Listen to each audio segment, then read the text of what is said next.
ویل چې تاسو جمعه ته راځي او بس په مخونه ښکارا کوي او دغه شال ډول سنگار کوي او راځي کدا یې کول به خوراته ولا خنه دی او تعجب خبره دارا چې اوس که مسجد ته یو زنانه راځي اختر منزل راځي یا یو عالم د اختر منزل لپاره اعلان وکړو چې تاسو خپل زنانه د مسجد ته راولئ کنه نو ځان لیکارو کو ته ټول خلک بلګي په زیبري کوڅو کې مولوی صاحب هم تسپک شي دی ها دا خو څه فتنې میتنې پیدا کړي دا اعتراضونه ډېر زیات کېدلی شي او دې ته چا فتنه ونه ویله دې ته چا فحاشي ونه ویله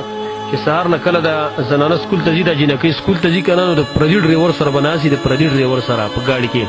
هېڅ بې پردګي نشته دی بیا هېڅ فحاشي بیا نشته دی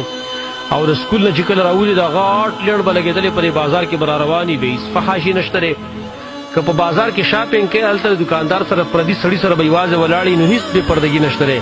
صرف ګناهګار دین دی او ګناهګار جومات ته چې جومات ته راځي نو بې پې پردګي ده درس ته چې راځي نو بې پې پردګي ده ټیک دی جومات نه یې منع کړو موږ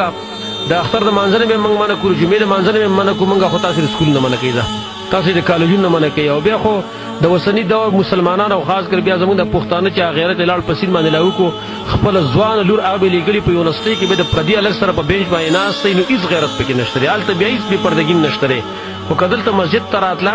او ښه په پرده کې راتله او ځان له مستقل ځای دی چې څوک ورته نور کاره کېږي ځان له ځای بس دا بې پردګي ده او دا فحاشي ده صرف دین ګناهګار دی خاص دور کې خو دا اصل کې دیني غیرت ختم شوی دی شیطانو ته دغه وسوسې ورارتئ نور دغه چا ونه ویل چې دا سکول ته تاسو دا جینکۍ ولې لېږئ پردي ډریور سره راسي یوازې یو هلک یو نور ورسره ټولې جینکۍ ناستې په ګاډي کې په هغې باندې چا غیرت ونه کړ دلته به ورسره خاص خپل سړی به ورسره وي ګاډي کې به راشي مسجد ته مونځ به وکړي بېرته به ښه په پرده کې لاړې شي خلک به او جومات ته ښځې راشي جومات د ښځو ځای دی جومات د ښځو ځای دی دغه اعتراضونه به کوي او حدیثو ته ګورې نه چې په حدیث کې څومره تاکید دی او دې اهتمام هېڅ چا ونه کړو